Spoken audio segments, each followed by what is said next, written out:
Voilà, bonjour à toutes, bonjour à tous, bienvenue pour ce nouveau webinaire. Donc aujourd'hui, vous l'avez compris, le sujet central, c'est autour de Di Moreno, qui a eu une deuxième saison qui s'est déroulée en 2021. Et donc l'objectif, c'est vraiment de vous présenter un petit peu voilà, en quoi a consisté ce nouveau volet, quels livrables vous sont proposés, quels outils vous pouvez utiliser à la suite de cette nouvelle aventure.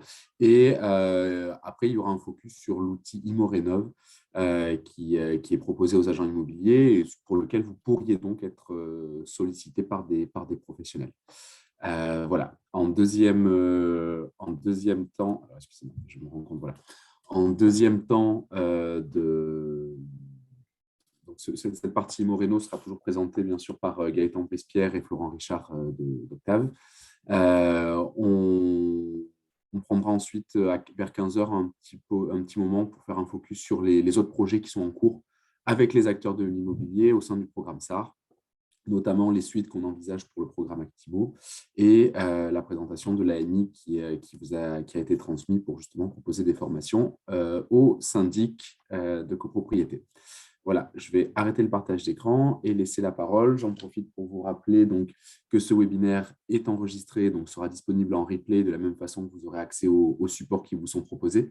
Et que pour toute question pendant l'intervention, il va y avoir donc chacune des parties correspond en fait à un temps avec présentation plus questions-réponses, enfin sous-partie même.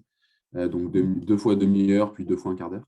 Et donc de bien utiliser le bouton Q et R que vous avez en bas avec les deux petites bulles de chat pour poser vos questions par rapport à la présentation et d'utiliser le chat discussion uniquement pour les problèmes techniques. Voilà, je laisse la parole à Gaëtan, il me semble.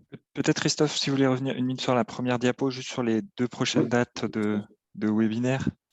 Oui, ah oui, c'est vrai que je n'ai pas dit un mot là-dessus. Du coup, on a donc la semaine prochaine le sujet donc, des propriétaires bailleurs et donc la rénovation énergétique du parc locatif. Donc, comme vous le savez, avec les évolutions réglementaires, il y a beaucoup d'actualité. Cette cible va être de plus en plus concernée par la rénovation de ces biens. Donc voilà, c'est un premier webinaire pour vous donner des informations, vous rappeler le contexte et vous donner des premières pistes pour accompagner au mieux ces cibles. Et puis après, mercredi 23 février, on aura donc de 14 à 15 aussi un nouveau webinaire par rapport aux actualités des outils numériques. Voilà, donc je pense qu'on pourra vous remettre les deux liens dans le chat si besoin et vous pouvez de toute façon les retrouver sur IntraRénov. Je laisse donc la place aux intervenants. Merci Christophe. Je vais projeter mon écran. Je vous demande une seconde. Voilà. Est-ce que vous voyez correctement le diapo? C'est parfait. Ok, super. Bien, bonjour à tous, je suis donc Gaëtan Brispierre. J'ai animé cette démarche Imoreno que je vais vous présenter.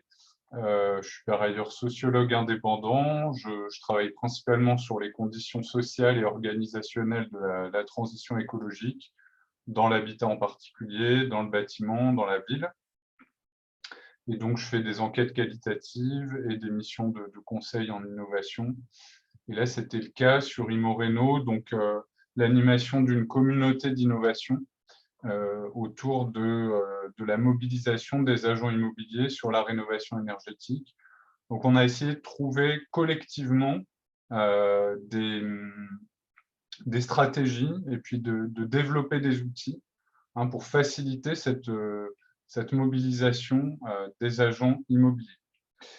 Donc, en 15 minutes, je vais vous présenter cette démarche, vous parler des outils et je vais me baser pour ça sur le livret des ressources qu'on a publié à la suite de la deuxième saison d'Imoreno et donc que vous pouvez retrouver en ligne. Je pense que Christophe pourra mettre le lien sur la page Imoreno de l'ADEME. Alors, d'abord, quelques points d'historique sur cette démarche, parce que c'est une démarche qui a commencé il y a quelques années maintenant, avec l'investissement d'un porteur de projet pionnier qui est aujourd'hui représenté par Florent Richard, donc, qui avait dans le cadre d'un programme, les experts Rénov, un programme d'innovation sociale, tenté, parce qu'à l'époque, c'était très peu fait, tenté d'aller voir les agents immobiliers de son territoire pour leur parler de rénovation énergétique. C'est une démarche qui avait donné de très bons résultats et on a décidé, avec l'appui de l'ADEME et du plan bâtiment durable, de regrouper une dizaine de structures pionnières qui avaient déjà mené des actions dans ce sens pour partager les expériences. Et il y avait d'ailleurs parmi elles un certain nombre d'agents immobiliers. Donc ça, c'était la saison 1, finalement, d'Immo-Rénov en 2019-2020.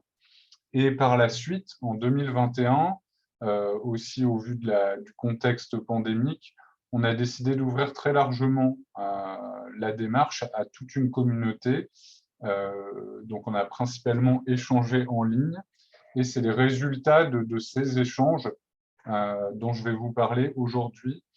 Une petite précision sur le fait que toutes ces actions, elles se sont déroulées en parallèle d'initiatives qui avaient plutôt l'objet de mobiliser à une échelle nationale la profession des agents immobiliers.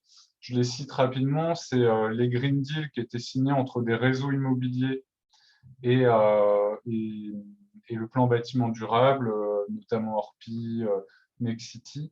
Et puis tout le travail qui a été fait autour de la charte fer, avec notamment la signature d'avenants sectoriels par les représentants des professions de l'immobilier. Et donc, dans ce contexte, Immo-Rénov venait plutôt appuyer un travail qui était fait au niveau local par les structures. Alors justement, à qui ça se destine, cette démarche Immo-Rénov? D'abord aux conseillers France Rénov que vous représentez, j'imagine que vous êtes nombreux derrière vos écrans, à ceux qui souhaitent finalement mobiliser les acteurs de l'immobilier.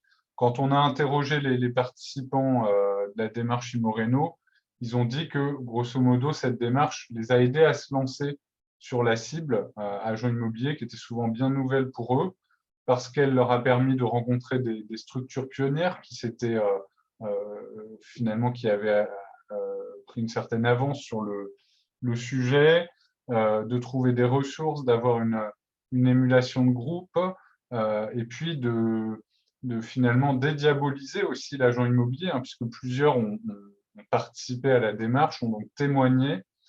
Donc ça montrait que les agents immobiliers ne sont pas tous réticents à ce sujet-là, même s'il faut savoir s'y prendre pour les intéresser. Et justement, les agents immobiliers transactionnaires, donc ceux qui réalisent les ventes et les achats de logements, c'est la deuxième cible de cette démarche.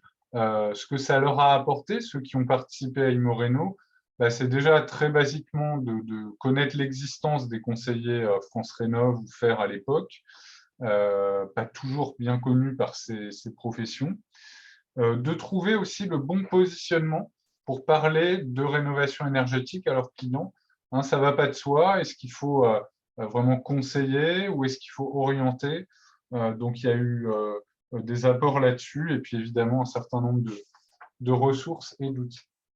Alors, un peu plus en détail, cette communauté Immo-Rénov, c'est une centaine de professionnels. Au début, de la démarche, il y avait une trentaine de personnes intéressées, puis il y a eu un effet boule de neige et au fur et à mesure des rendez-vous, la communauté a nettement grandi, donc pour atteindre une centaine de personnes. Alors, issus d'horizons assez divers, à la fois des gens du côté immobilier, d'autres du côté rénovation. On avait des acteurs locaux comme nationaux. Il y avait quand même une majorité de structures locales, environ la moitié, 20% de professionnels de l'immobilier, et puis un certain nombre de représentants, que ce soit des institutions ou des représentants de la profession, des professions immobilières, et donc avec finalement un principe de partage d'expérience et de développement d'outils, et on en verra un exemple tout à l'heure avec Florent. Un petit mot également pour parler de la collaboration étroite qu'il y a eu entre Imoreno et Actimo. Je crois qu'on évoquera le sujet tout à l'heure. Là, vous voyez à l'écran ce qu'on a fait ensemble, mais voilà, c'est important de dire que en parallèle d'Imoreno, Actimo, ça a été un programme assez fort, porté par Leclerc, qui était plus large que la cible agent immobilier, puisqu'il s'agissait de mobiliser tous les acteurs de la transaction, aussi bien les banquiers, les notaires que les agents immobiliers. Il a permis de former, d'outiller, de financer une trentaine de structures pour qu'elles aillent à la rencontre des agents immobiliers sur le territoire, qu'elles cherchent à inscrire un partenariat dans la durée. Donc, il y a eu un certain nombre de chartes qui ont été signées. Et puis, finalement, que ces structures puissent apporter des services à ces agents immobiliers. Et notamment, il y avait des propositions de simulation avec un outil qui s'appelle PrécoImo, qui permettait aux conseillers voilà, au moment de visiter l'appartement avec l'agent immobilier pour donner une première simulation énergétique déjà relativement détaillée. C'est un programme qui a eu de très bons résultats, notamment sur la cible agent immobilier. Et donc, c'est encourageant parce que ça montre que le terrain des agents immobiliers répond quand on va les solliciter sur le sujet de la rénovation énergétique, ils répondent présents.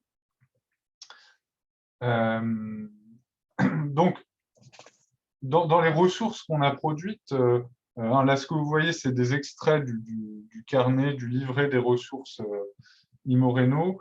Il y en a une qui est assez centrale et que va vous présenter Florent tout à l'heure, donc je ne vais pas m'attarder là-dessus. C'est l'outil de simulation Imorenov. Ce que je veux dire simplement, c'est qu'on est sur un outil qui a un positionnement assez différent de PrécoImo dont je parlais à l'instant, puisque là, l'idée avec Imorenov, c'est de donner un maximum d'autonomie aux agents immobiliers sur le sujet de la rénovation énergétique, en leur permettant de faire en autonomie une simulation rapide à partir des données du DPE. Donc, c'est un positionnement différent puisque finalement, l'agent immobilier n'a pas besoin du conseiller FR pour apporter ce premier niveau d'information à ses clients. Alors, en réalité, on verra que souvent, ils ont besoin d'être accompagnés dans la prise en main et dans l'utilisation de cet outil, mais c'est un très bon outil pied dans la porte qui permet de donner envie aux agents immobiliers et puis derrière d'aller faire des renvois vers les conseillers FR. Donc, Florent va le présenter. Vous retrouverez dans le livret des ressources les liens vers un tuto vidéo et puis un FAQ qui permet de répondre aux principales questions au sujet de cet outil. On a donc dans cette communauté Imoreno, les échanges qu'on a eus ont été structurés autour de 4 webinaires, autour de l'outil donc Imorenov, des témoignages d'agents immobiliers engagés, une table ronde sur les retours d'expérience d'Actimo, et puis un certain nombre d'outils innovants au service de l'éco-transaction. Et donc, vous pouvez retrouver dans le livret ces webinaires que vous pouvez visionner en intégralité, où on a aussi découpé les choses en petites séquences pour vous permettre d'aller plus directement au sujet qui vous intéresse. Alors, notamment, il y a eu, dans le cadre de ces webinaires, un certain nombre d'agents immobiliers engagés qui ont témoigné. C'est intéressant parce que ça montre un peu quels sont les profils d'agents qui peuvent être les plus réceptifs à ces sujets.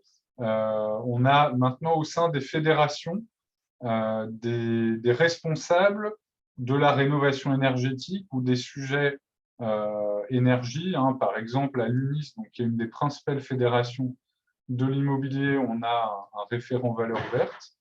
On a aussi un deuxième profil, c'est des agents immobiliers qui vont se spécialiser sur le sujet rénovation énergétique ou immobilier vert. Ça commence tout juste à se développer. Et puis, on a également les jeunes qui rentrent dans le métier aujourd'hui et qui sont globalement plus sensibilisés au sujet écologique et qui donc, quand ils vont rentrer dans les agences, vont pousser pour une meilleure prise en compte de ces sujets et vont parfois être les premiers interlocuteurs sur le sujet rénovation énergétique. On a également eu donc une table ronde avec les structures qui avaient participé, en tout cas certaines d'entre elles, au programme Actimo. Et c'est très intéressant parce que finalement, elles accumulent de l'expérience sur les bonnes pratiques à mettre en place pour approcher cette cible. Et donc, on a partagé notamment autour de la façon dont on pouvait l'approcher, comment aller à la rencontre de ces agents immobiliers, quel discours leur tenir sur la rénovation énergétique. On voit qu'il faut être assez fin. Voilà, donc il y a un certain nombre d'astuces qui sont données dans cette table ronde. Comment aussi pérenniser la relation avec les agences immobilières et puis les retombées qui peuvent être positives pour la structure d'aller accrocher cette cible autour du sujet de la rénovation énergétique. On a également mené un atelier avec les représentants de l'immobilier, donc cette fois au niveau national. L'idée, c'était d'informer, d'impliquer ces acteurs nationaux sur ces initiatives publiques que sont Actimo et Imoreno qui ont eu lieu en parallèle. Donc, on a organisé en fait des rencontres entre des binômes de partenaires locaux, structures France Rénov et agents immobiliers locaux, avec des représentants de fédérations ou d'institutions nationales. Et puis, on a mené des temps d'ateliers autour de pistes d'action. Donc, il y en a plusieurs qui ressortent.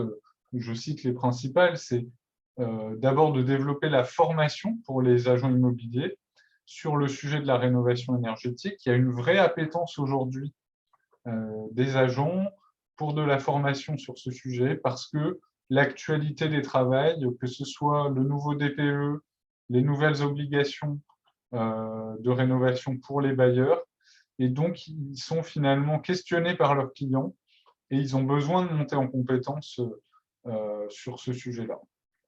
Autre élément qui est ressorti, la rénovation énergétique, ça peut être un vecteur de différenciation pour les agences immobilières qui cherchent à offrir un service de qualité à leurs clients, voilà, notamment pour se différencier peut-être des mandataires indépendants, pour se différencier de la vente entre particuliers ou de certains nouveaux formats d'agences en ligne qui émergent. Un agent immobilier compétent sur la rénovation énergétique, c'est un agent immobilier qui est en capacité de prouver sa valeur ajoutée aux clients. Le point du financement de l'action des conseillers France Rénov sur la mobilisation des professionnels de l'immobilier a aussi été soulevé, parce qu'on était dans un contexte où le programme Actimo permettait d'apporter des financements spécifiques sur cette cible. Mais comme il a pris fin et il n'a pas été renouvelé, voilà, ça soulève aussi cette question du financement. Est-ce que le programme SAR à ce jour est suffisant pour financer ce type d'action? Et puis, dernier point qui est ressorti en principal, on va dire, la spécialisation de la relation avec les agents immobiliers au sein des espaces conseils France Rénov. On voit bien que c'est une posture des pratiques qui sont très différentes du conseil aux particuliers. Donc, il y a un poste de chargé de partenariat, chargé de développement, on l'appelle un peu comme on veut, mais c'est cette idée qu'il y a vraiment un conseiller qui doit être dédié sur ces aspects-là. Pour terminer sur les ressources, on a présenté un certain nombre d'outils au service de l'éco-transaction. Là, j'en cite un, Reveleo, donc, qui est une sorte de Yuka santé-environnement de l'immobilier. C'est tout simplement une application sur smartphone qui, en exploitant des bases de données en open source, fournit un score santé-environnement à partir d'une adresse. Donc, on est au-delà du sujet de l'énergie et de la rénovation énergétique. Hein, c'est vraiment une approche globale de la dimension environnementale de la transaction immobilière. Donc, on va prendre en compte aussi bien les transports qu'un certain nombre de services, que la qualité de l'air, etc.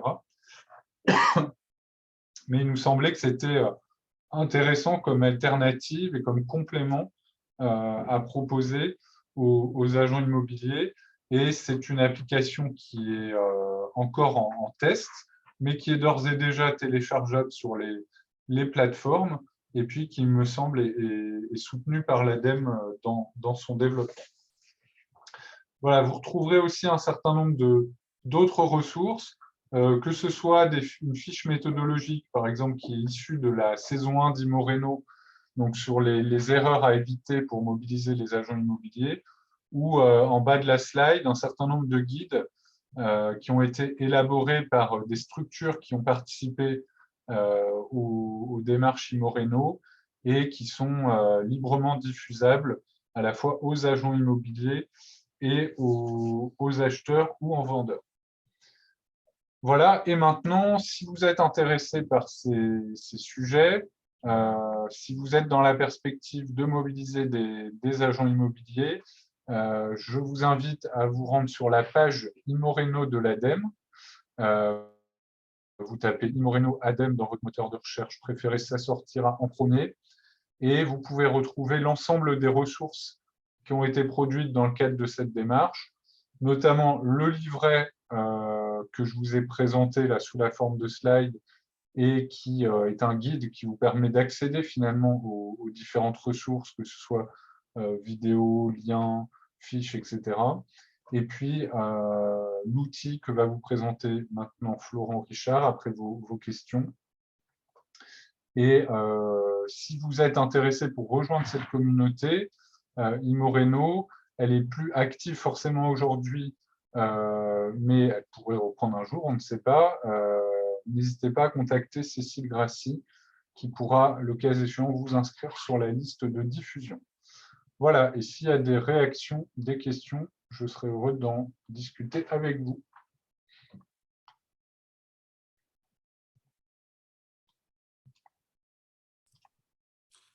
Alors, on n'a pas de questions pour l'instant. N'hésitez pas à les poser dans le petit onglet QR, soit sur la démarche Immo-Réno, soit comment les rejoindre, soit des conseils plus généraux.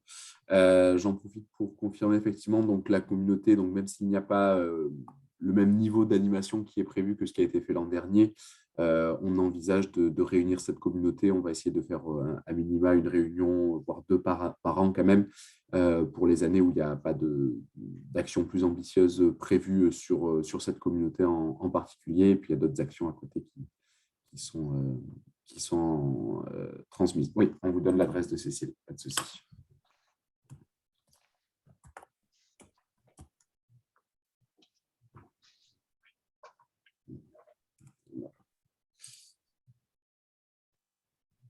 J'ai l'impression qu'il n'y a pas de questions spécifiques pour le moment. Ce que je vous propose, c'est peut-être de passer du coup à la présentation de Florent et compléter par la suite avec s'il y a d'autres questions qui reviennent pour Gaëtan par la suite, ça vous va? Très bien. Florent, à toi la main. Très bien. Alors, je présente l'outil Immo-Rénov. Normalement, vous l'avez à l'écran. Vous me confirmez que c'est bon pour vous? Ça marche. Ça marche, génial. Je me suis permis, Gaëtan, de mettre sur cette première diapo un des dessins de Jean Duverdier. Hein, Tu as bien fait. Et ces dessins, il y en a une dizaine, une douzaine, qui ont été faits par un dessinateur caricaturiste lors d'une des réunions. Ils sont libres de droit et vous pouvez les utiliser pour illustrer vos présentations, vos supports. Ça peut être une bonne manière d'aborder les agents immobiliers, de dédramatiser le sujet en les faisant rire ou sourire. Exactement. Alors, donc, peut-être rapidement, avant de présenter l'outil, Me présenter rapidement et présenter aussi Octave. Donc moi, je suis Florent Richard et je suis conseiller rénovation dans la société d'économie mixte de tiers financement Octave. Donc c'est une SEM qui a été mise en place par la région Grand Est en partenariat avec des entreprises privées que vous avez là à l'écran. Donc c'est la Banque des Territoires, la Caisse d'épargne et Procivis Alsace. Notre travail, c'est à la fois de faire de l'assistance à maîtrise d'ouvrage et de la maîtrise d'œuvre en rénovation énergétique, à la fois sur la maison individuelle, mais aussi sur les immeubles collectifs. En plus de ça, on travaille sur la partie financière, puisque faire les travaux, c'est une chose. Donc, comme on est une société de tiers financement, à l'heure actuelle, on va faire l'avance des aides et valoriser les C2E. On n'organise pas nous-mêmes des prêts aujourd'hui. Ça, c'est les organismes bancaires. On travaille plutôt en partenariat avec eux pour faciliter le financement des travaux. Comme l'a dit Gaëtan tout à l'heure, Octave, on a travaillé depuis maintenant plusieurs années, depuis 2018, avec les agents immobiliers. Et donc, dans les différents programmes, que ce soit Expereno, Immoreno, dont on parle aujourd'hui, et Actimo aussi, on a aussi participé au programme Activo, qui était beaucoup plus large que, comme le disait tout à l'heure Gaëtan, que les agences immobilières. Alors, l'outil ImmoRénov', c'est à l'origine, peut-être pour remonter très rapidement à l'origine, quand on a commencé à travailler, à démarcher les agences immobilières, d'abord on a appris à connaître les agents immobiliers, le métier d'agent immobilier, ce qui est quand même indispensable pour pouvoir travailler avec eux. On a présenté beaucoup de choses aux agents immobiliers, que ce soit les aides financières, on parlait de rénovation énergétique, etc. Et en fait, on s'est vite rendu compte que l'agent immobilier était une personne assez pragmatique et il avait besoin d'énormes réactivités pour avoir des éléments très concrets sur ce qui intéresse tout le monde, c'est-à-dire sur les financements, sur les coûts de travaux, etc. On a été assez vite submergé par la demande suite à notre travail avec les agents immobiliers. On n'arrivait plus à suivre, dans le sens où on n'arrivait plus à respecter les délais pour se déplacer sur site et voir les maisons. Et donc, c'est de là qu'est venue l'idée de créer en fait un outil qui permettait à l'agent immobilier de gagner en autonomie. Alors, il ne faut pas avoir peur de ce mot. En tant que conseiller rénovation de votre côté, le but, il n'est pas du tout dans cet outil de faire en sorte que l'agent immobilier n'aille plus finalement voir les conseillers rénovation France Rénov', anciennement faire. Au contraire, c'est déjà dans un premier temps, plutôt que d'appeler constamment, parce que c'est extrêmement chronophage, les conseillers, c'est dans un premier temps de se faire une idée globale de la rénovation énergétique avant justement de s'orienter vers le conseiller rénovation. Ça, c'est la première chose. La deuxième chose, c'est que cet outil a quand même une nécessité au niveau de l'agent immobilier, c'est qu'il ait un minimum de connaissances, un minimum de formation. Et c'est toujours bien si le conseiller rénovation du secteur peut accompagner en tout cas la prise en main de l'outil. Alors, comment il se construit cet outil? Il est assez simple, vous l'avez ici à l'écran. On va demander des informations assez générales sur le bâtiment qui permet à l'agent immobilier d'avoir ses premiers éléments assez facilement au niveau du DPE. On disait tout à l'heure le DPE. Ça va au-delà du simple DPE, mais effectivement, ça en reprend déjà les grandes lignes. Ces informations sont relativement simples à trouver pour l'agent immobilier, puisque cet outil est censé être simple, puisque l'agent immobilier n'est pas un thermicien. Ce n'est pas forcément toujours quelqu'un qui s'y connaît dans le bâtiment, et donc il faut qu'il soit ultra simplifié. Ça permet dans cette première page de noter l'ensemble des éléments qui sont à la fois thermiques et non thermiques. Vous avez ici la partie thermique sur tout ce qui est rénovation, donc on va quand même demander à l'agent immobilier d'avoir un premier regard thermique du bâtiment. Donc vous comprendrez bien qu'effectivement, pour certains agents immobiliers, il faut un minimum de formation pour être capable d'avoir des éléments concrets qui soient à peu près justes dans la simulation. Cependant, on ne va pas leur demander d'aller regarder en toiture quel est l'isolant, quelle est l'épaisseur, est-ce qu'il y a un frein à vapeur ou pas, enfin voilà, la mise en œuvre, tout ça on ne lui demande pas. On lui demande simplement de savoir si le bien il est isolé ou non. C'est tout ce qu'on va lui demander. On ne va pas lui demander d'aller plus loin. Ce n'est pas le but, ce n'est pas son travail, ce n'est pas un thermicien. Une fois qu'il a mis l'ensemble de ces éléments et les éléments de base du bien avec les prix de vente, eh bien en fait, il va renseigner l'ensemble des autres travaux qui lui, il a va renseigner de manière plus simple parce que très souvent, ils ont déjà une très bonne connaissance des autres travaux à prévoir, que ce soit des remplacements de toiture ou autres. Et donc, ça permet d'avoir déjà des éléments assez concrets dès le départ. Alors, il faut savoir que cet outil est assez simple dans la saisie puisque tout ce qui est en noir, alors on ne le voit pas à l'écran, enfin si vous le voyez ici, en fait, c'est des menus déroulants. Et en fait, tout ce qui est en orange, c'est à saisir à la main. Donc, on va demander quelques éléments quand même clés, notamment le prix de vente du bien et la revalorisation éventuelle du bien si l'agent immobilier devait revendre ce bien une fois que le bien était entièrement rénové. Donc, on va lui demander de se projeter finalement dans l'avenir pour réévaluer le bien en cas de travaux importants. Une fois que l'ensemble de ces informations sont remplies, eh bien, il n'y a plus rien à faire. Tout se calcule automatiquement. L'agent immobilier est un professionnel qui a deux clients. Il a à la fois le vendeur comme client et l'acheteur. Donc, il faut que l'agent immobilier, grâce à cet outil, il puisse avoir des éléments d'argumentation pour le vendeur, mais aussi pour l'acquéreur. Et ce ne sont pas les mêmes. Pour le vendeur, il va lui falloir des arguments qui vont lui permettre de fixer au mieux le prix du bien et d'argumenter au mieux la fixation de ce prix.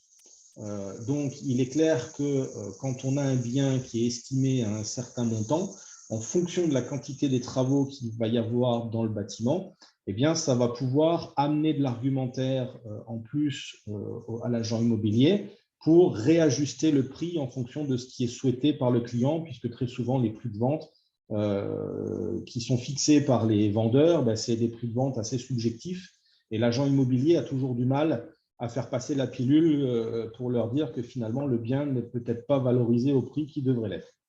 Et très souvent surévalué par le vendeur. Alors, c'est un élément qui est extrêmement apprécié par les agents immobiliers pour la simple et bonne raison qu'il est totalement indépendant de l'agence immobilière. C'est un outil tiers et donc ça permet à l'agent immobilier d'argumenter avec des explications et un outil qui est vraiment extérieur à l'agence immobilière et complètement autonome. Donc, vous avez ici un des résultats. L'avantage, c'est que vous avez à la fois le prix global en fait, de l'opération achat-rénovation. C'est-à-dire, dans un premier temps, on reprend, juste avant, on avait noté dans la première phase l'achat du bien. Donc, vous avez le prix du bien à l'achat. Vous avez les frais de notaire qui se calculent automatiquement, mais juste avant, vous avez la main dessus. Donc, l'agent immobilier a la main dessus pour pouvoir changer les taux éventuels. Et puis, vous avez l'estimation des travaux. Cette estimation des travaux, c'est la somme des travaux énergétiques qu'on a séparés des travaux non énergétiques. Et le budget, ce qu'on explique aussi à l'agent immobilier et surtout aux vendeurs, c'est que finalement, quand on vend une maison à 225 000 €, eh bien, une fois qu'on a rajouté l'ensemble des frais, l'agent immobilier, lui, doit éventuellement trouver un acquéreur qui s'approchera plus finalement d'un montant plus élevé, c'est-à-dire d'un montant avec les travaux, pour que le bien soit revalorisé thermiquement et puis même en termes de décoration. Donc, ça permet finalement à l'agent immobilier, dans une première simulation, de savoir si, suite à la revalorisation du bien, s'il y a une cohérence entre les deux. On est d'accord que si vous achetez un bien à 225 000 et une fois entièrement rénové, ça vous coûte 112 000 €, mais que le bien n'est valorisé que de 10 ou 15 000 €, eh bien, il va y avoir un énorme écart entre les deux. Et en fonction des secteurs, qu'ils soient tendus ou détendus, eh bien, l'agent immobilier va pouvoir argumenter en disant que le prix est peut-être incohérent avec ce que souhaite le particulier. Donc, c'est vraiment d'assurer cette cohérence entre le prix de vente au regard des travaux sur le bien. Ça permet aussi d'estimer dans un premier temps le budget qu'il faudrait pour son acquéreur potentiel. À ce stade-là, dans cet onglet-là, il n'a pas encore forcément d'acquéreur potentiel. Il rentre à peine le bien en mandat, mais ça lui permet déjà d'avoir ces premiers éléments et donc éventuellement de peut-être mieux cibler ou d'avoir une meilleure réflexion sur l'acquéreur qui pourrait rentrer dans ce projet-là. Ensuite, vous avez un deuxième onglet, et ça, c'est un onglet qui est orienté pour l'acquéreur. Cet onglet, on l'a voulu différent avec les agents immobiliers pour la simple et bonne raison que quand vous présentez des montants de travaux tels qu'on l'a présenté avant à des acquéreurs potentiels, les chiffres font très souvent peur. Donc, on a souhaité plutôt parler dans ce cadre-là avec les acquéreurs d'efforts financiers, c'est-à-dire quel serait l'effort mensuel entre le remboursement du prêt d'achat, le remboursement du prêt travaux, mais aussi les factures de chauffage. Ce qui n'est jamais fait finalement dans les simulations. Dans les simulations, on va vous dire, ben voilà le prix du bien, vous remboursez tant par mois, voilà le prix des travaux, vous remboursez tant par mois. Et puis finalement, on ne va pas forcément mettre en rapport le coût du chauffage. Alors autant les conseillers rénovation le font, autant les agents immobiliers ne le font jamais, ce qui est bien dommage, même si c'est théorique et on l'explique bien à l'agent immobilier que ces chiffres sont théoriques. Donc ça permet d'argumenter et en tout cas de faire prendre conscience à l'acquéreur potentiel que s'il achète un bien et s'il souhaite le rénover, eh bien, en fait, sa mensualité peut être plus ou moins importante en fonction de la consommation énergétique de base. Et donc, dans cet outil-là, on va vraiment lier les trois et on va faire une analyse financière du particulier très rapide sur 3 scénarios. On a un scénario de rénovation esthétique, c'est-à-dire qu'on va faire l'achat du bien avec donc le remboursement mensuel de l'achat du bien, le remboursement mensuel de la rénovation dite esthétique, donc on l'a vu tout à l'heure, ça représente tous les travaux qui sont non thermiques. Et on va mettre en rapport à tout ça la facture énergétique mensuelle. Et donc, on a un effort mensuel complet. Si les gens achètent et ne font pas de rénovation énergétique, ça leur coûtera à peu près 1 700 € par mois. Et puis à côté, on va faire 2 variantes, une variante de rénovation minimale et une variante de rénovation performante. Donc, vous avez la définition de la rénovation minimale et de la rénovation performante, un bouquet esthétique en rénovation minimale sur lequel on va rajouter des travaux énergétiques. Alors, on ne se limite pas à simplement remplacer des fenêtres ou un chauffage. Là, on va quand même prendre des lots de travaux un peu plus cohérents. Donc, ça va être 2 lots de travaux énergétiques et une ventilation. Alors ça, c'est automatique, ça va se calculer automatiquement et les choix de travaux vont être faits automatiquement en fonction de ce qui aura été noté avant. Et ça va automatiquement dans la rénovation minimale, on va prendre en compte les lots énergétiques qui sont les plus cohérents tout de suite. Et donc, c'est ce qui va être valorisé. Une fois que cette valorisation est faite, eh bien, on voit que l'effort financier peut être plus faible puisque la facture de chauffage va forcément diminuer. Donc, certes, on va payer un peu plus, ce qui aurait fait peur aux particuliers. On lui dit, bah oui, vous allez mettre 50 000 € de plus dans la rénovation. Ils vont dire, non, non, on n'a pas les 50 000 €. Mais quand on met tout en rapport et qu'on leur dit que finalement, ça va leur coûter moins cher mensuellement, eh bien là, du coup, ça amène à la réflexion. Et c'est ça le but de l'outil, c'est d'amener à la réflexion. Et ensuite, vous avez la rénovation performante, où là, on va vraiment axer sur une rénovation complète, type BBC, basse consommation, avec le bouquet énergétique, le bouquet esthétique, enfin la totalité des travaux dedans. Et à ce moment-là, vous avez aussi la mensualité qui est calculée. Alors, bien sûr, vous avez des exemples aussi ici qui sont assez parlants. Ce n'est pas forcément toujours le cas, mais ça permet en tout cas, dans un premier temps, à l'agent immobilier d'avoir un argumentaire aussi sur l'acquéreur pour le rassurer, puisque le but aussi de l'agent immobilier, c'est de vendre son bien, c'est de le vendre aussi le plus rapidement possible. Donc, s'il arrive à donner déjà un minimum d'argumentaire et à expliquer que le bien, il n'est peut-être pas si incohérent que ça au vu des travaux qui sont à faire par rapport au budget du client, eh bien, ça permet après d'orienter plus facilement son client, son acquéreur potentiel, vers un conseil un peu plus spécialisé dans tout ce qui est rénovation énergétique.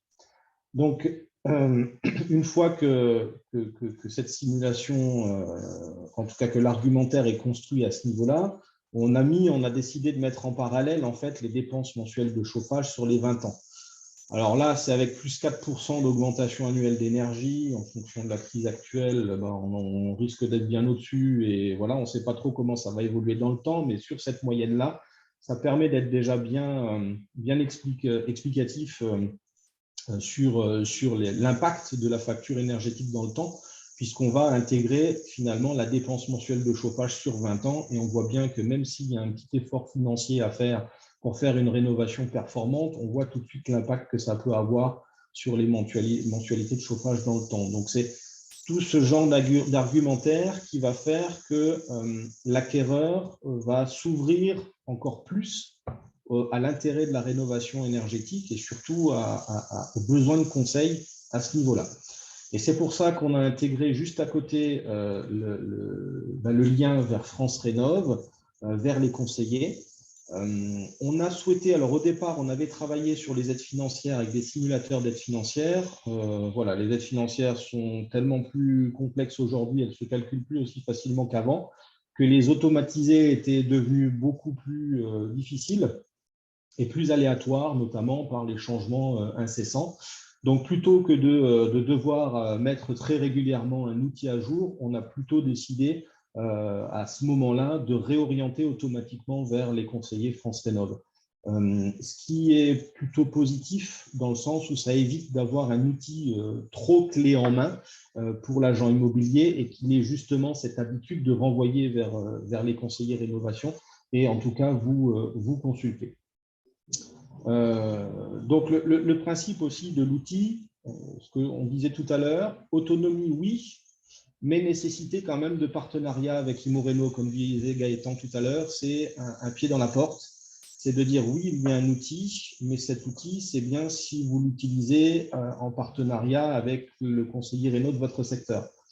Donc, aujourd'hui, cet outil il est disponible à la fois pour les conseillers rénovation et pour les agents immobiliers et complètement open source, c'est-à-dire qu'à partir du moment où vous l'avez, vous avez les codes sources, vous avez tout, et chacun peut le mettre à l'image de son secteur, il peut voire même retravailler complètement l'outil.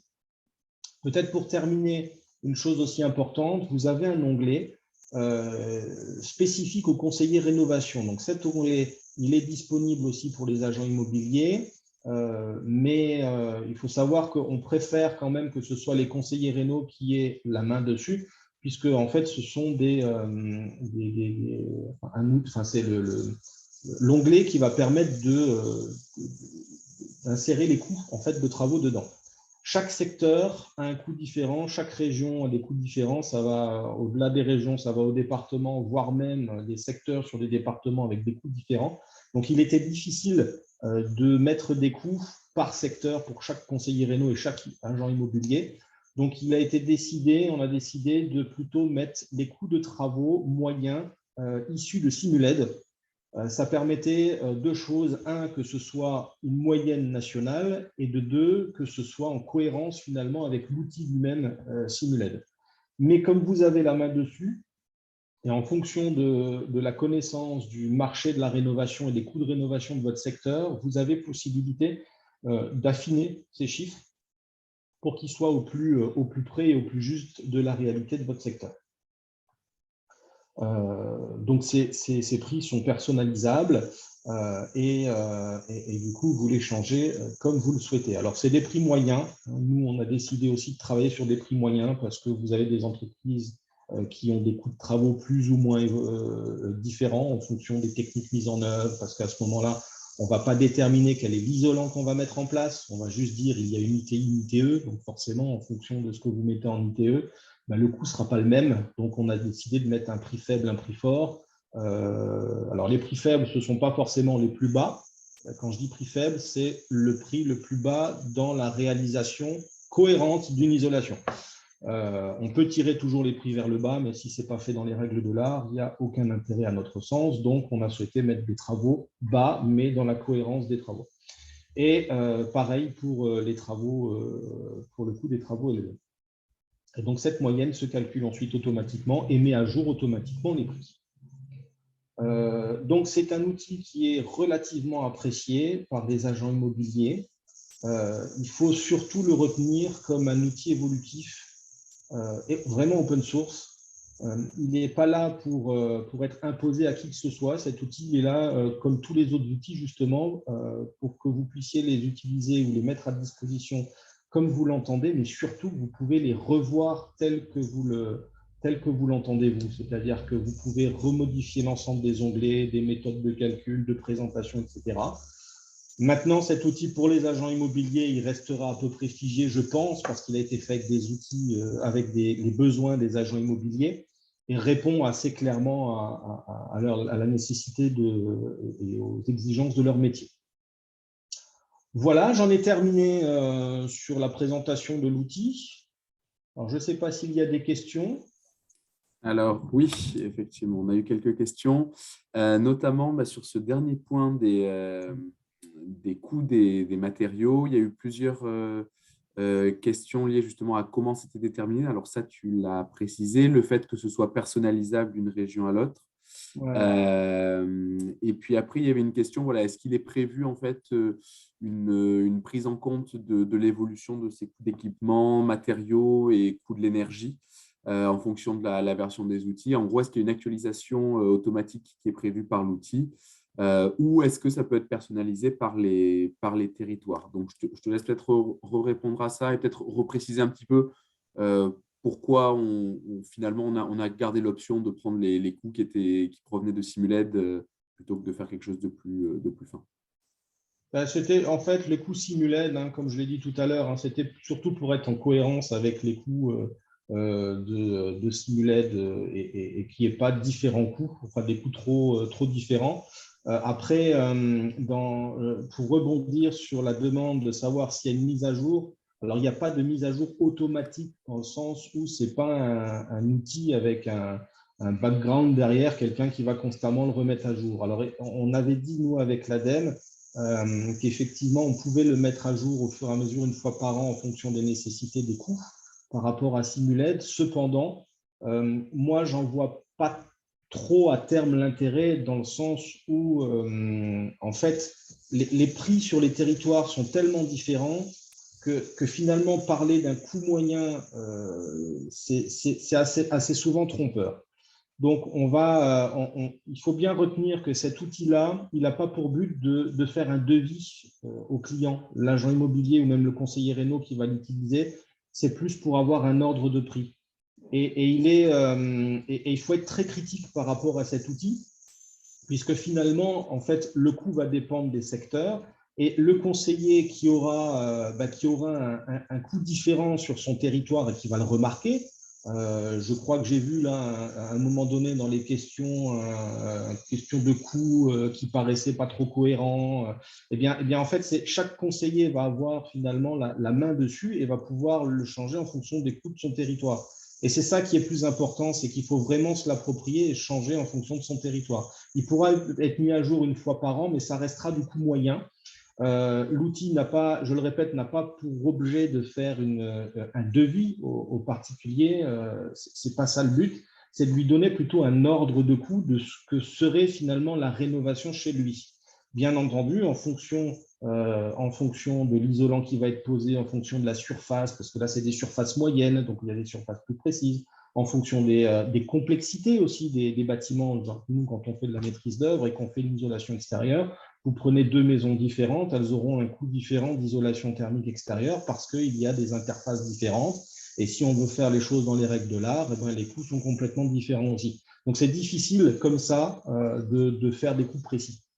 Donc, il faut rester, à mon sens, suffisamment vague, mais pas trop déconnant dans les tarifs, si vous me permettez l'expression, mais disons de rester sur une vision globale du coût des travaux plutôt que sur une vision ultra précise. Oui, merci. En effet, je me permets de compléter aussi parce que c'est effectivement une question qu'on s'est posée.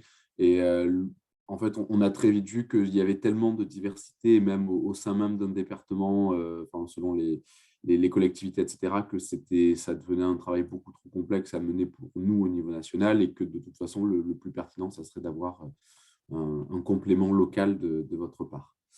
Des questions encore toujours sur justement ces niveaux. Alors, j'avais vu sur les coûts de travaux, donc c'est bien les coûts de travaux matériels et pause. Voilà, je la trouvais plus, mais voilà. Mais en fait, je l'ai supprimé, je n'ai pas fait exprès. D'accord. Et autre question, comment sont intégrées les aides mobilisables dans le plan de financement? Eh bien là, elles ne sont pas intégrées. C'est ça tout l'exercice, c'est qu'à l'époque, justement, on avait intégré les aides, on souhaitait les mettre en œuvre. La difficulté, c'est que c'est tellement compliqué de l'un à l'autre qu'à ce moment-là, on n'a pas non plus les revenus fiscaux de référence, on ne sait même pas s'ils sont en jaune, en violet ou je ne sais quoi. Et donc, c'est très difficile d'intégrer les aides financières à ce moment-là. Et on avait essayé de le faire, sauf qu'on s'est rendu compte à l'utilisation que c'était contre-productif. Parce que soit c'était complètement faux, dans le sens où ça donnait des montants pas cohérents par rapport à la situation de l'acquéreur. Et donc, on a décidé de le sortir pour que justement ce soit en fait hors aide financière et que ça oblige finalement à revenir vers le conseiller France Rénov pour avoir une simulation des aides financières et d'avoir justement un regard critique sur éventuellement la simulation qui a été faite, les travaux, etc. Donc, c'était vraiment ça le but, de sortir les aides financières pour que automatiquement l'acquéreur potentiel soit redirigé vers le conseiller France Rénov. Très bien. Merci. Il y avait une question plutôt à destination de l'ADEME. Est-ce que l'ADEME organise des jours de formation sur l'outil ImoRénov qui est dédié aux agents IMO? Alors non, pas en tant que tel. Par contre, la question de la formation des agents immobiliers est une question qui est centrale nous, dans nos réflexions actuelles.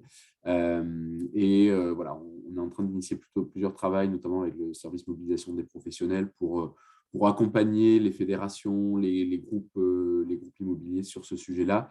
Et donc, effectivement, ça peut être un point à envisager d'intégrer dans ces projets-là. Alors, si je peux rajouter quelque chose là-dessus. Bien sûr. Ce qui me paraît important aussi par rapport à cet outil, c'est pas qu'il y ait une formation par un tiers. L'idéal, c'est que le conseiller rénovation du secteur fasse la formation ou en tout cas accompagne l'agent immobilier par rapport à l'outil. Parce que l'agent immobilier aime beaucoup l'humain. Donc, une simple formation et un outil dans les mains comme ça risque d'être limité. Il y en a plus d'un, ça ne fonctionnera pas. À partir du moment où ils mettent un visage, une personne en face d'eux, ça va être beaucoup plus facile en fait de travailler avec eux. Ils travaillent sur l'humain, sur la confiance, etc. Donc, si vous, en tant que conseiller rénovation, vous montrez l'outil à l'agent immobilier et vous l'accompagnez et que vous lui dites, bah, écoutez, s'il y a une question quelconque, vous m'appelez, etc., ça sera beaucoup plus pertinent que si moi, par exemple, je fais une formation sur ImoRénov à tous les agents immobiliers de France, bah, le résultat sera relativement mitigé. Très bien. Et comme disait Gaëtan, c'est vraiment le pied dans la porte et c'est la création de ce partenariat qui est très importante, quoi. Oui, tout à fait. On a des demandes. Est-ce qu'on a eu des retours, des statistiques d'utilisation, des retours des agences et les points qui seraient améliorés selon les agents immobiliers? Alors moi, je n'ai pas de retour au niveau national. Gaëtan, je ne sais pas si toi, tu as des retours. On n'a pas vraiment de retour sur l'usage de l'outil en tant que tel parce qu'il n'est pas en ligne avec une capacité à tracer les utilisations précises.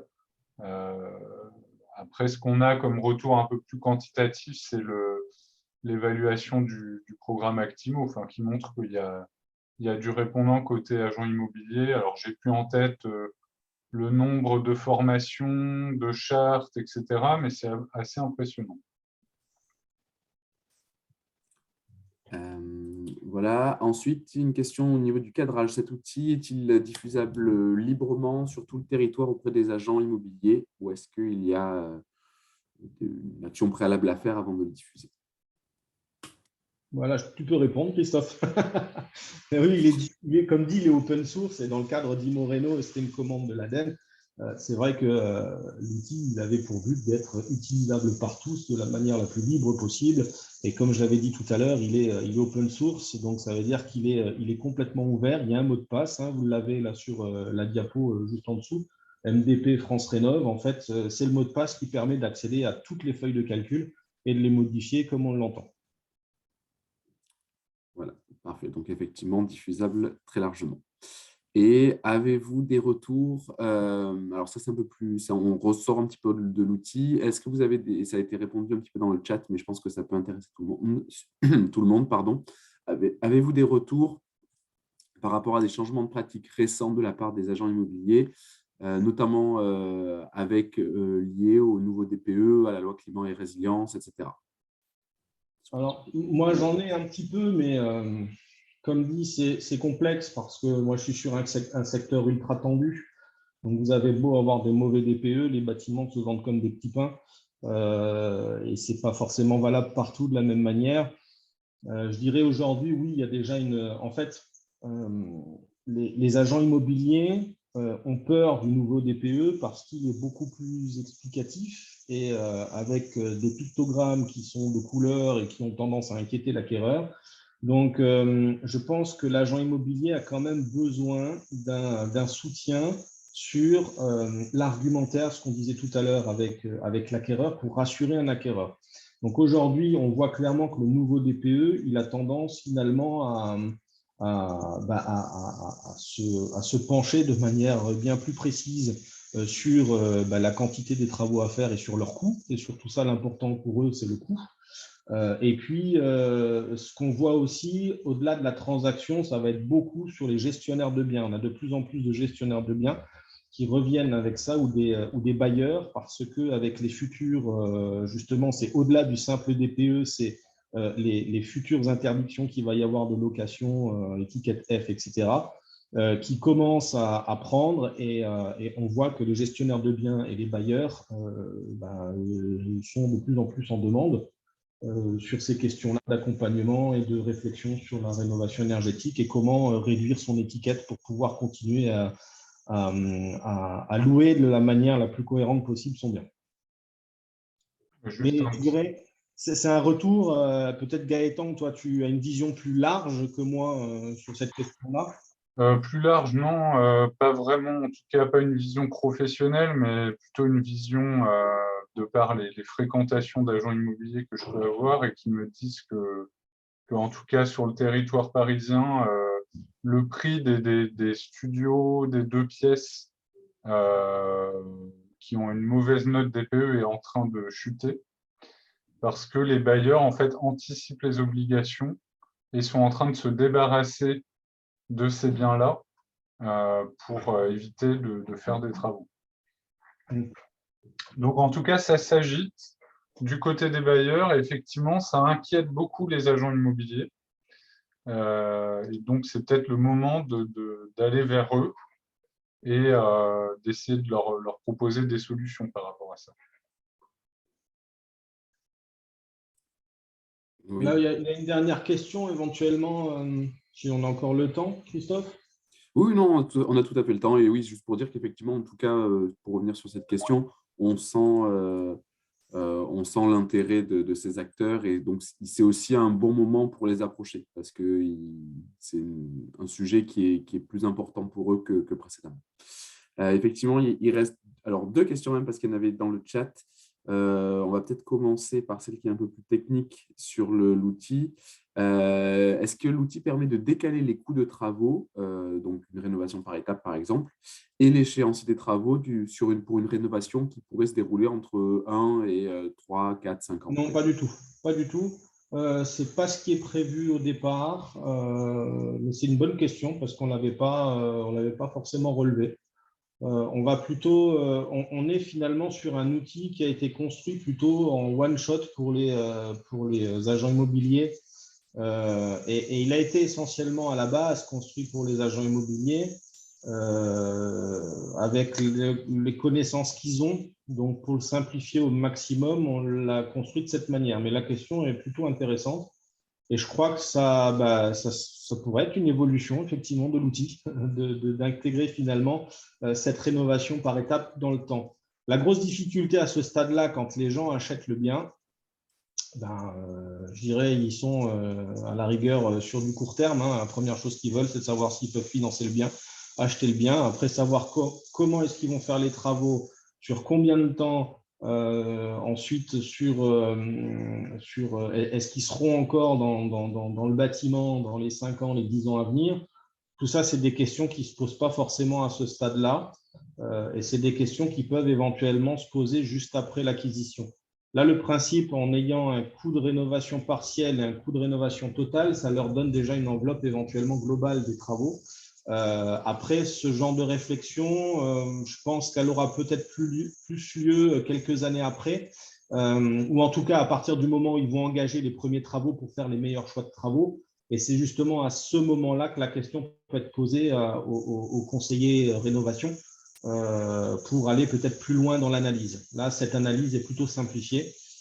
Est-ce que ça a un intérêt de le mettre dans l'outil? Je ne sais pas. Mais en tout cas, ça peut être éventuellement une évolution à faire. mais ce n'est pas pris en compte aujourd'hui. Très bien, merci. Et donc, dernière question, est-ce que cet outil a été utilisé avec les banques, et notamment une remarque par rapport aux charges qui sont liées au chauffage, qui ne sont normalement jamais intégrées dans le taux d'endettement? Ouais, alors oui et non.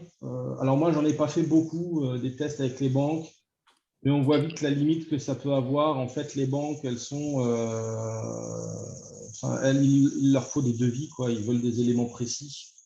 Quand vous commencez à venir avec des chiffres comme ça, pour eux, c'est pas assez précis. Ça va leur donner une idée, mais ils préfèrent avoir des éléments beaucoup plus concrets sur les coûts de travaux pour pouvoir financer quelque chose, en tout cas se prononcer. On a testé, c'était pour l'instant, alors voilà, ça a été assez limité parce que même dans Actimo, moi j'ai quand même beaucoup plus travaillé avec les agences IMO qu'avec les banques. C'était plus compliqué de travailler avec les banques, mais j'ai pas senti en tout cas une véritable demande sur cet outil. Mais et après, à voir aussi, ça c'est pas un travail que j'ai fait, mais peut-être que chacun sur son secteur peut prendre la main dessus. Et effectivement, pourquoi pas aller voir les banques et leur demander si l'outil répond à leurs besoins, parce que je ne suis pas convaincu que l'outil réponde réellement à leurs besoins, puisqu'il a été construit pour les agents immobiliers. Donc, il n'est pas exclu qu'il y ait des éléments de modificatifs à mettre en œuvre pour qu'il soit vraiment utilisable pour les banques. D'accord, merci. Alors, il y a deux nouvelles questions, on en prend juste une et on reviendra sur les dernières à la fin si on a un peu de temps. C'est est-ce que les travaux impactent le prix de location ou est-ce qu'en gros, l'outil, c'est plutôt il propose une fourchette prix par mètre carré après travaux?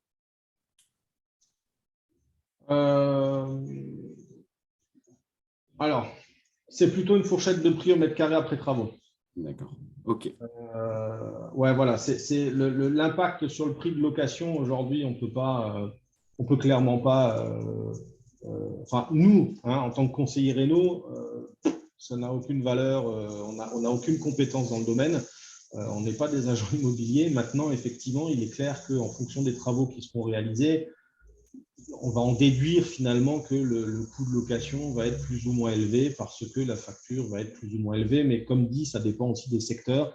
Les secteurs tendus, les secteurs détendus, c'est toujours la même question en fait. C'est si un bien se vend facilement ou pas, si un bien se loue facilement ou pas, ben, ça aura plus ou moins d'impact en fonction des secteurs. Donc ça, c'est difficile à l'anticiper en fait. Nous, en tant que conseillers réno. Très bien. Merci Florent. Alors, si jamais il y avait des questions dans le chat, normalement, elles y ont été répondues dans le chat. Si jamais vous avez l'impression qu'il y a une de vos questions qui n'a pas été répondue, je vous invite à la remettre dans Q&R en bas. Et donc, on va poursuivre donc, la présentation donc, en dehors du cadre de la démarche Imoreno. Donc, merci à Gaëtan et Florent pour ces présentations et pour les réponses aux sollicitations. Et on va en profiter en fait de ce webinaire sur le sujet pour vous faire un petit point sur les deux projets qui sont en cours dans le cadre du programme SAR.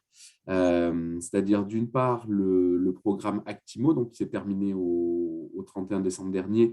Et donc voilà, qu'est-ce qu'on envisage pour prolonger un petit peu ces actions. Et d'autre part, un AMI qui a été proposé récemment pour proposer des formations aux syndics de copropriété. Donc voilà, donc Guillaume, on peut peut-être rajouter Audrey Lemarec Duclerc que j'ai aperçue en panéliste pour qu'elle puisse intervenir si elle le souhaite. Et je vous partage donc mon écran.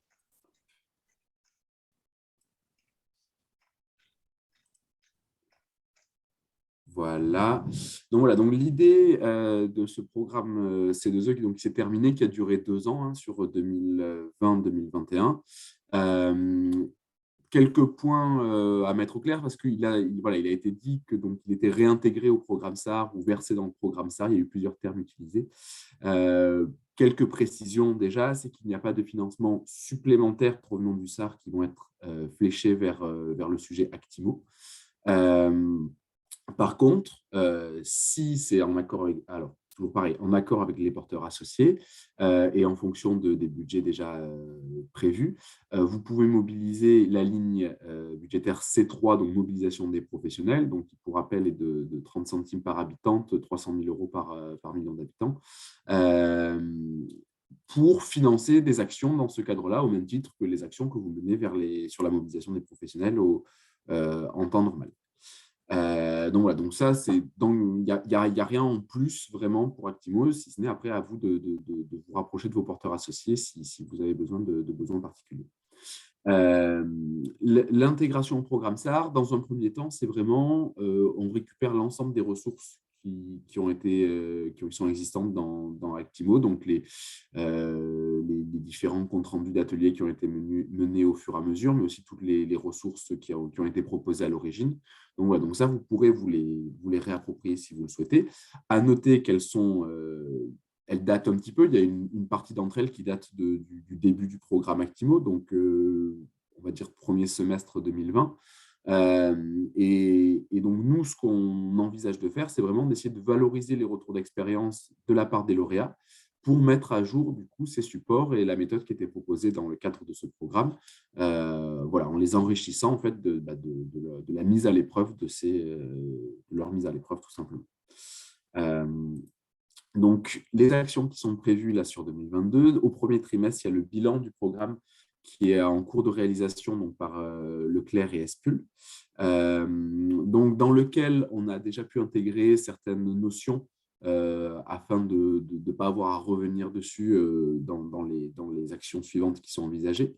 Et puis après, à partir du second trimestre, donc jusqu'en juin à peu près, on va essayer de mener une mission de capitalisation. Donc l'objectif, c'est vraiment repartir donc, de ce bilan qui est en train d'être fait, mais aussi de l'évaluation et de l'audit du programme qui ont été menés en 2021 et qui sont très riches. On a vraiment beaucoup de retours dans ces documents de différentes structures sur ce qui marche, ce qui ne marche pas, ce qu'ils ont modifié, ce qu'ils ont enlevé, ce qu'ils ont complété, etc. Et donc là, le but, c'est vraiment de faire une synthèse de ces travaux pour voir voilà, qu'est-ce qui est le plus cohérent, qu'est-ce qui ressort comme vraiment les points pertinents à ajouter, pertinents à enlever, etc., pour faire une mise à jour donc, de la méthodologie d'une part et des supports. Donc, quand on parle des supports, ça va être les supports pour aller faire des rendez-vous, ça va être des modèles de charte de partenariat, ça va être on va aussi refaire un travail sur les fiches de poste, a priori, qui ont été publiées au moment où on recrutait, où les lauréats d'Actimo recrutaient des personnes pour justement remplir ces missions-là. Donc voilà, donc tout ça, ça va être consolidé, il va y avoir un petit travail qui va être fait pour pouvoir vous proposer ça, non pas sous la forme un format par lauréat, donc 28, mais bien sous une forme synthétique avec des options, etc. Voilà, donc ça va être mené sur le deuxième trimestre. Et une fois que cette mission sera menée, on a pour objectif de proposer la formation, enfin une partie de la formation, en tout cas elle va être remodelée, mais qui avait été proposée aux lauréats, donc au début du programme, pour leur présenter, voilà, donc la démarche Actimo, bien sûr, on sera un peu moins dans le détail de la démarche, de la marque, etc. Mais on va se rapprocher, par contre, beaucoup plus de, voilà, pour aller mobiliser un acteur, un agent immobilier, pour aller mobiliser un notaire, pour aller mobiliser un banquier, quels sont les bons gestes à prendre en compte, etc. Quelles sont les bonnes actions. Donc, voilà, donc il y aura une mise à jour, bien entendu, du support et de l'animation de cette formation qui était de 2 jours à la base et qui, a priori, devrait plutôt tenir sur une demi-journée ou une journée. Et on va l'intégrer au parcours de formation dynamique territoriale qui est en train d'être développé. Il y a eu la première session pilote pour la formation prospecter et convaincre qui a été faite fin janvier. Voilà, et donc on aura un objectif de 1 à 2 sessions par an sur ces sujets-là. Avant que je passe au deuxième sujet, est-ce que ces points-là vous soulèvent des questions ou des remarques? Donc, toujours pareil, je vous invite à le faire via QR, au moins je les vois plus facilement. Et voilà, je suis à votre disposition pour y répondre. Sachant que voilà, c'est encore un projet. Le deuxième point qu'on va voir est déjà un peu plus concret. Et je ne sais pas si Audrey Lemarec-Duclerc a pu… ah oui, elle est là. Voilà, donc, elle peut répondre également si vous avez des interrogations là-dessus.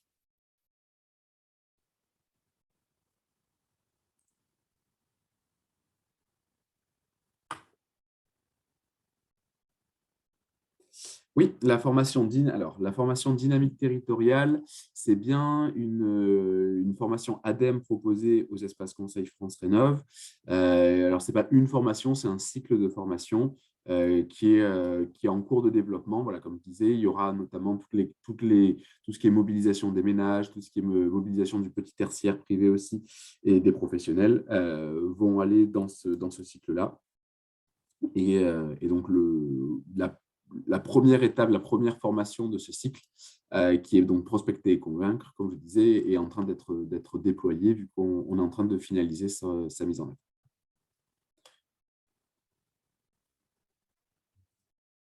Bon, écoutez, je vous propose, n'hésitez pas à continuer à poser vos questions. Je vais passer à la deuxième partie. Et donc, Guillaume, on peut aussi rajouter Régis Vogliazzo pour répondre sur ces questions-là. Mais Audrey, on te garde avec nous dans le cas où on aura d'autres questions sur Actimo par la suite. Voilà. Bonjour Régis. Et donc, pour continuer, donc voilà, on vous a proposé fin janvier un appel à manifestation d'intérêt, en fait, dans le but que vous puissiez proposer sur vos territoires une formation au syndic de copropriété, donc on appelle aussi administrateur de biens, et on verra quand on creusera cette formation que c'est important lorsqu'on parle à ces publics-là de bien choisir aussi la façon dont on les nomme. Et donc de proposer cette formation en partenariat avec l'UNIS. Donc, pour la petite histoire, c'est une formation qui a été proposée par l'ALEC Marseille Métropole, et donc Régis qui est avec nous aujourd'hui notamment, début novembre, au travers de l'UNIS. Il y a eu une vingtaine de personnes qui ont assisté de la part de 9 structures. C'était une formation d'une journée complète. Donc, à noter que c'est éligible. En fait, ces professionnels ont 14 heures de formation obligatoire par an. Et donc, là, cette journée de formation, ça rentre dans ces 14 heures. Donc, c'est un intérêt clairement complémentaire pour eux de faire la moitié de leurs heures de formation sur ce sujet-là. L'animation avait été faite en binôme, donc un conseiller vraiment axé copro, donc qui a l'habitude d'accompagner les copropriétés, et puis un animateur qui était plutôt sur les partenariats immobiliers, donc Régis, donc voilà, pour donner le double discours, donc l'habitude d'accompagner, et puis vraiment la connaissance de ce public cible, savoir, on va dire, tirer les bonnes ficelles, utiliser les bons arguments, les bonnes expressions pour faciliter la relation.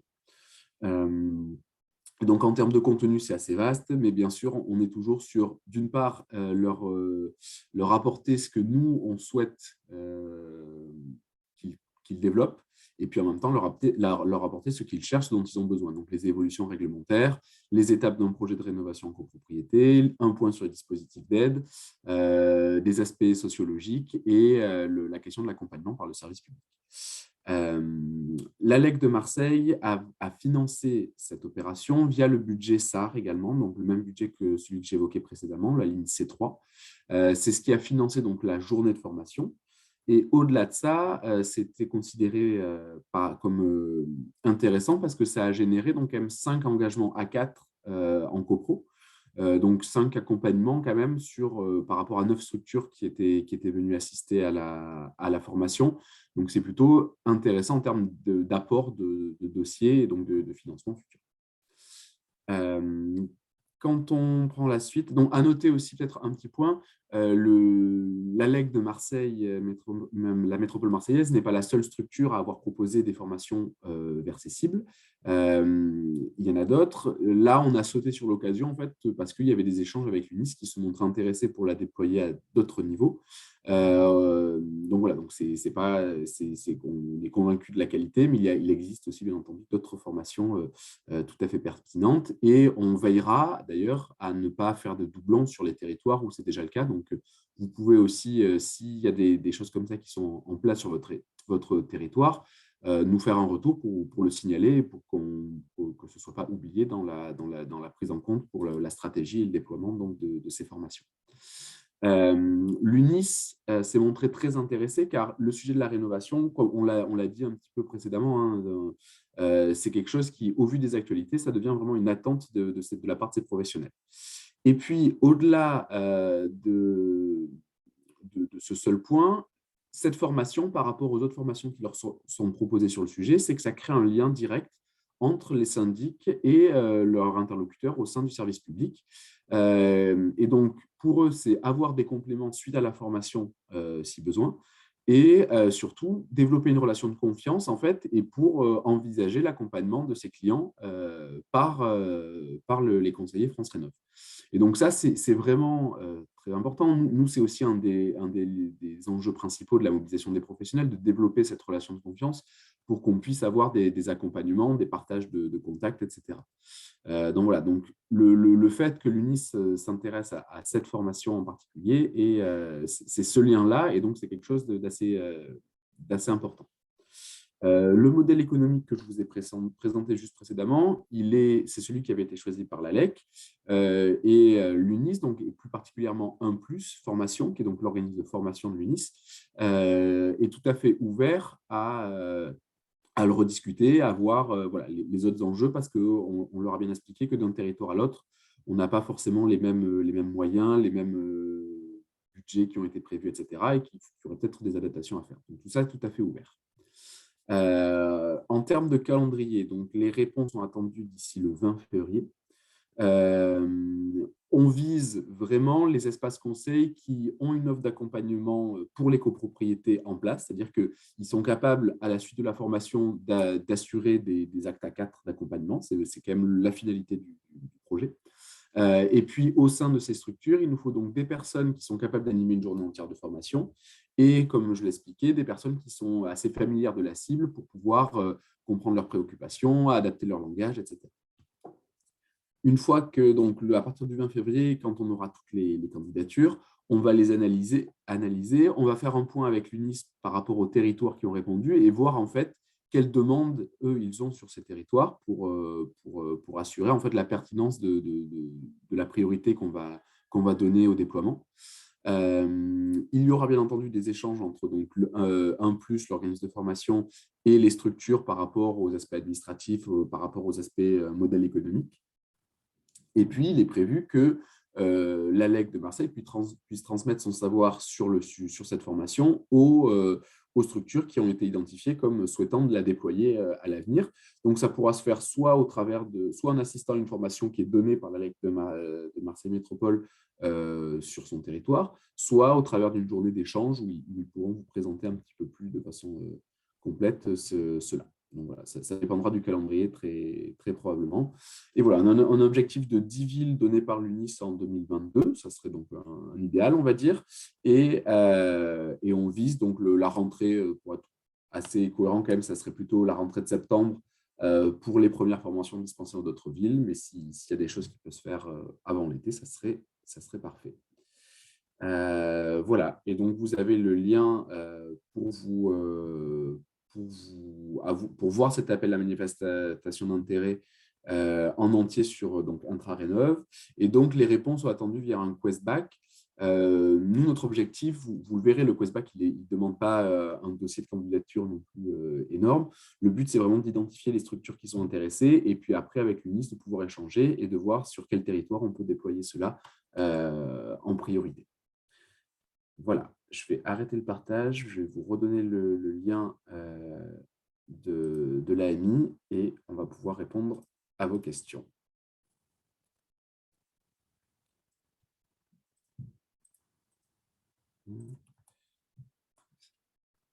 Alors, notre espace France Rénov' ne fait pas de A4 copropriétés, uniquement des A2 copro. Est-ce qu'on peut quand même candidater à cette AMI? Alors, comme on le disait, l'intérêt, c'est de pouvoir les accompagner. Parce que si on les conseille uniquement, alors Régis pourra compléter, mais peut-être qu'ils vont être un petit peu plus frileux, l'intérêt diminue un petit peu pour eux. La question, c'est est-ce que c'est votre espace qui ne fait pas d'A4 copro ou est-ce que sur votre territoire, il y a des structures qui le font? Auquel cas, il faut aussi, voilà, l'idéal, ça serait de se rapprocher de ces structures pour proposer une candidature commune. Je ne sais pas si Régis, tu as un avis complémentaire là-dessus, sur donc d'avoir uniquement un niveau de conseil, on va dire, et pas d'accompagnement. Bonjour à tous. Alors alors je pense que la valorisation avec l'UNI, c'est réellement de sensibiliser et en même temps d'accompagner. Donc, dans tous les cas, je pense qu'ils sont preneurs, mais de connaître aussi le service public qui est à proximité, de prendre les bonnes bases et d'être accompagné par la suite. Merci. Une autre question. Nous pouvons donc déployer notre propre programme pour l'AMI UNIS. Alors, dans certaines limites, le but, c'est quand même de se baser sur ce qui a été produit par l'ALEC de Marseille. Il est adaptable, ce format, hein, Régis, mais effectivement, le but, c'est quand même d'avoir un minimum de points communs. Donc, sous réserve de validation par l'UNIS, on va dire, effectivement, c'est envisageable. Mais on reste quand même dans l'idée première de se baser sur le format qui a été proposé par l'ALEC de la métropole marseillaise. En fait, si je peux juste compléter, pardon, c'était juste de dire que le format a été, suite au programme Actimo, c'était beaucoup de sensibiliser et de se rapprocher. Et ce qu'on s'est rendu compte aussi, c'est que c'était aussi le moment d'enlever les idées reçues sur le syndic, la gestion, et ça permettait aussi de libérer la parole. Donc, c'est un moment d'échange qui est proposé, en plus de ce temps de sensibilisation et de réactualiser. C'est-à-dire qu'on s'est rendu compte qu'il y avait beaucoup d'infos, on en parlait tout à l'heure sur le DPO notamment. DPO opposable, c'est extrêmement connu, mais de l'autre côté, d'aller au fond, c'est un sujet qui ouvre pas mal de choses au niveau réglementaire. Et il y a une certaine dynamique. Le but et l'objectif, c'est réellement qu'à la fin de la journée, il y ait réellement un engouement à connaître la rénovation énergétique, de se rapprocher du service public et de se dire, contrairement aux a priori qu'il pouvait y avoir, se dire c'est compliqué, c'est nébuleux, ça va être, il y a les copropriétaires qui vont nous tomber dessus, etc. Et le but, c'est qu'à la fin de la journée, c'est je sais comment en parler et surtout, je sais comment communiquer et aborder le sujet avec mes clients. Et donc voilà, donc c'est la base. Après, elle est complètement adaptable, mais modifiable et de monter le niveau au fur et à mesure, effectivement. Ok, merci. Et alors, une question de financement. Est-il possible de coupler l'AMI UNIS avec un autre programme C2E pour le financement et non aller chercher le C3 SAR? Alors oui, tout à fait. Si c'est une solution pour vous, ça peut l'être. On a des échanges notamment avec Récif Plus, où a priori sur les territoires lauréats, ça pourrait être quelque chose qui est envisagé dans le cadre des événements qui seront proposés dans le programme Récif Plus.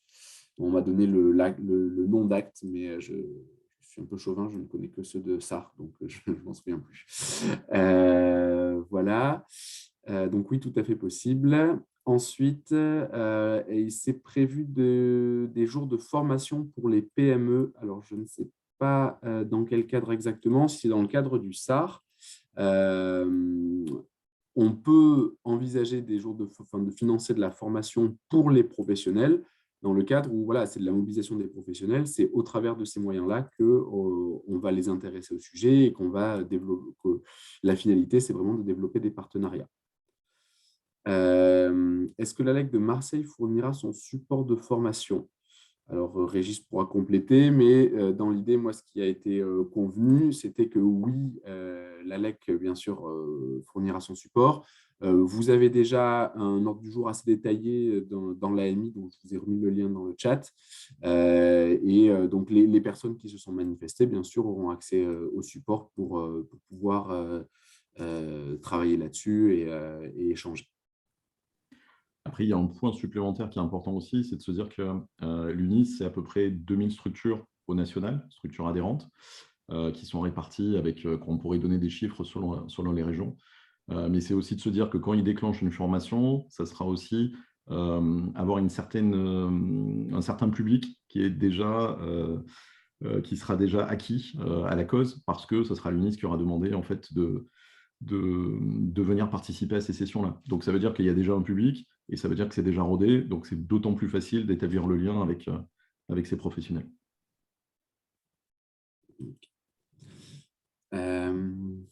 Ensuite, y a-t-il un intervenant de l'organisme 1+ également dans cette journée de formation? Non. Donc, voilà, là, c'est vraiment uniquement service public qui propose. Est-ce que tous les conseillers de l'espace conseil France Rénov peuvent-ils dispenser ces formations ou uniquement les chargés de copropriété?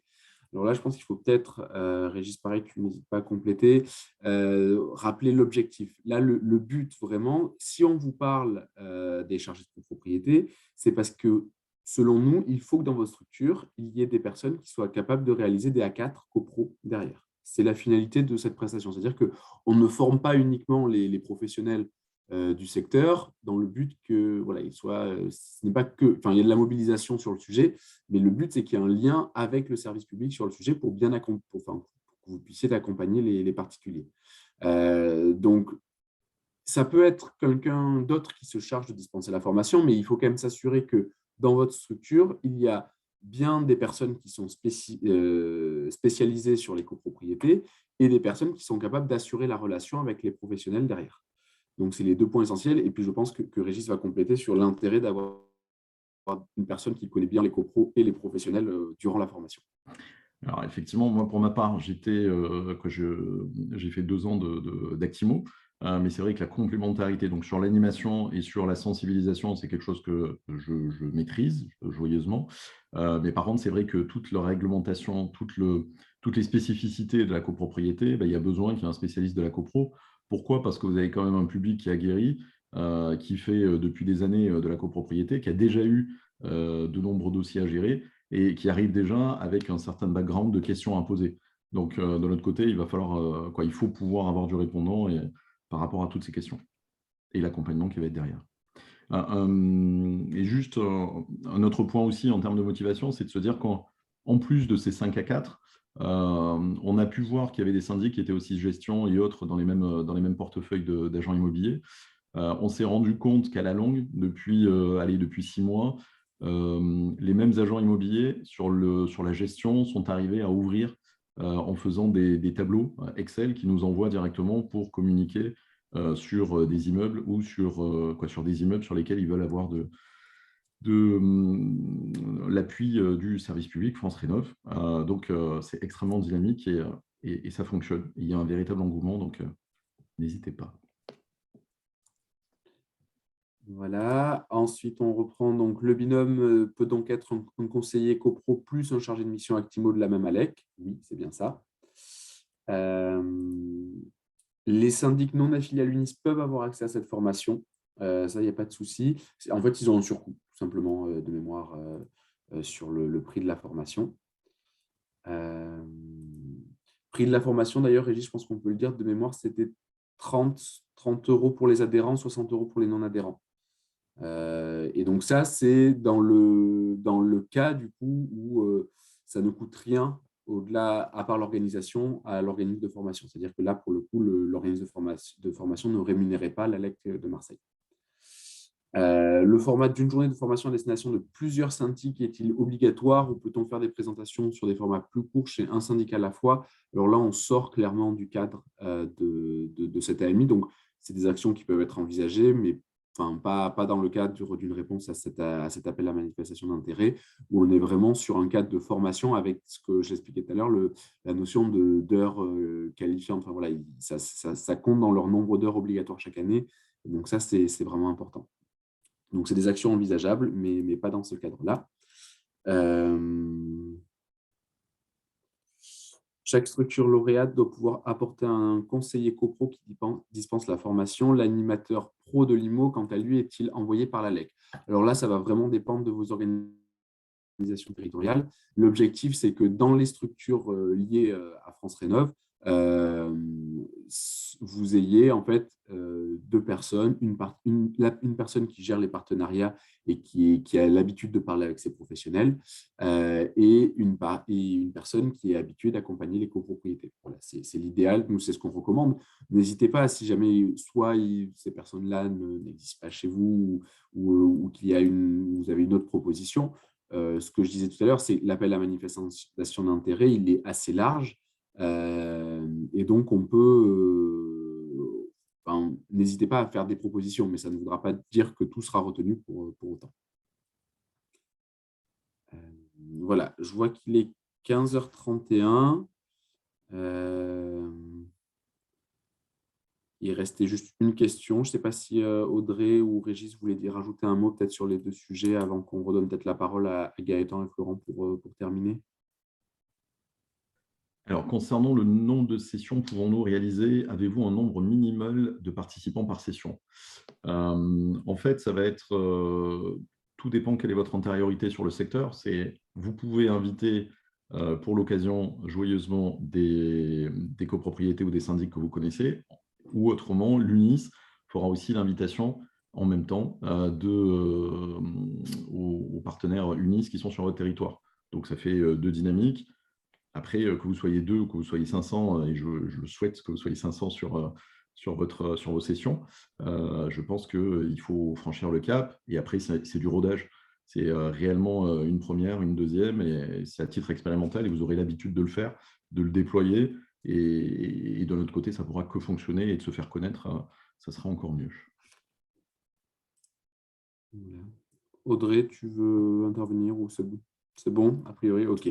Bah, écoutez, merci à tous et je laisse donc Gaëtan et Florent dire un dernier mot si vous le souhaitez.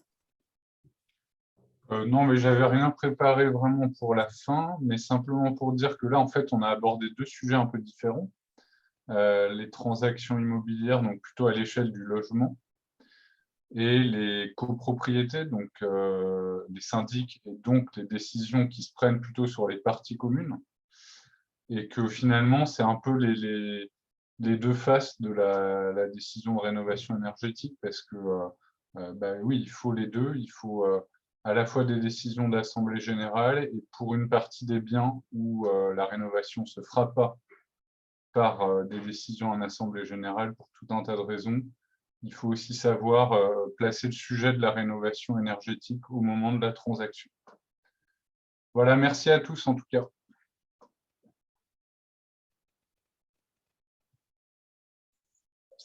Moi, j'ai rien à rajouter de mon côté. Hormis que je trouve que la formation pour les agences immobilières me paraît indispensable.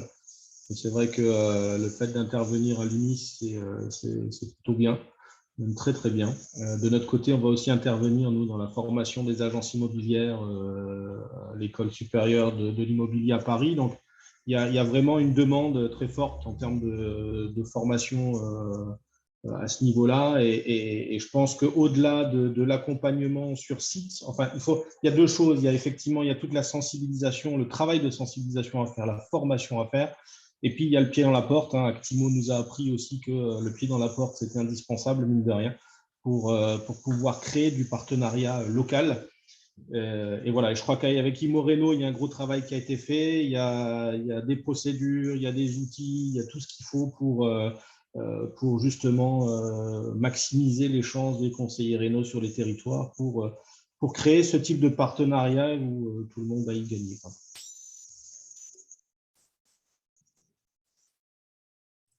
Très bien. Eh bien, écoutez, merci à toutes et tous.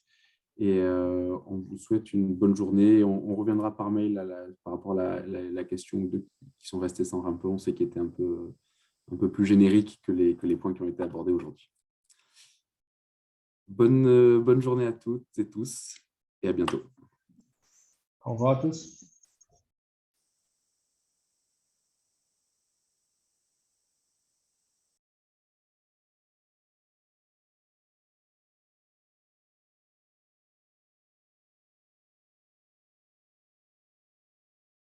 Est-ce que nous sommes que nous? Non? Non, pas encore.